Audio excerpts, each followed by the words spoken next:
ഇതേപോലെ തന്നെ കടലാസും കവറൊക്കെ ഉപയോഗിച്ച് ബോളൊക്കെ ഉണ്ടാക്കി അച്ഛൻ്റെ ഏട്ടൻ്റെ മകൻ്റെ കൂടെ വീടിൻ്റെ മുറ്റത്താണ് തുടങ്ങിയത്. പിന്നീട് അത് ആൺകുട്ടികളിലൂടെ വയലിലോട്ടായി. അതിനുശേഷമാണ് ഇങ്ങനെ എന്താ പറയുക പ്രൊഫഷണലി ക്രിക്കറ്റിലേക്ക് വരുന്നത് അല്ലേ? അന്നൊരു ചേട്ടന്റെ പേരൊക്കെ പറയാനുണ്ടായിരുന്നു ഒരു ഈ പറഞ്ഞ ടീമില് ആ ഗ്യാങ്ങിലുള്ള അല്ലേ? അതെ ഓക്കെ. എനിക്ക് വിനീഷ് എന്നാണ് ചേട്ടന്റെ വിനീഷ്, അതെ, എനിക്ക് ആദ്യമായിട്ട് ഒരു ക്രിക്കറ്റ് ബാറ്റ് വാങ്ങിച്ച ആളാണത്. ഓക്കെ. നേരെ മറിച്ച് എന്നെ കളിക്കാൻ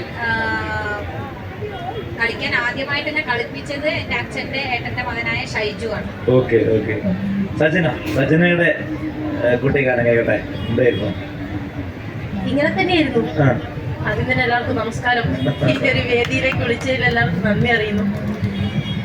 പിന്നെ ഇതുപോലെ തന്നെയായിരുന്നു പയ്യന്മാരുടെ കൂടെ എൻ്റെ ഏരിയയിൽ തന്നെ ഞാനായിരുന്നു ആദ്യത്തെ പെൺകുട്ടി. അതുകൊണ്ട് പയ്യന്മാരുടെ കൂടെ ക്രിക്കറ്റ് കളിച്ച് ഒട്ടുമിക്ക എന്താ പറയുക എല്ലാ ഗെയിംസും പയ്യന്മാർ കളിക്കുന്നത് അങ്ങനെ തന്നെയാണ് വളർന്നത്. പിന്നെ സച്ചിൻ സാറിനെ കണ്ടിട്ടാണ് ക്രിക്കറ്റിലേക്ക് വന്നത്. ഇവിടെ പലരും ക്രിക്കറ്റ് തുടങ്ങിയതെല്ലാം ആ ഒരു സച്ചിൻ സാറിനെ വെച്ചിട്ട് തന്നെയായിരിക്കും. ബട്ട് അതില് നല്ല മഡലില് MRF 10 എന്നൊക്കെ എഴുതിയിട്ട് തന്നെയാണ് കണ്ടംകളി കൂടെ തന്നെയാണ് ക്രിക്കറ്റ് തുടങ്ങിയത്. സോ ആ ഒരു ബേസിൽ തുടങ്ങി ദൈവം സഹായിച്ച് ഞങ്ങൾ 3 പേര് ഇതുപോലെ തന്നെയാണ് ഞങ്ങളെല്ലാരും തുടങ്ങിയത്. സോ ഈ ഒരു വേദിയിലെത്തിയത്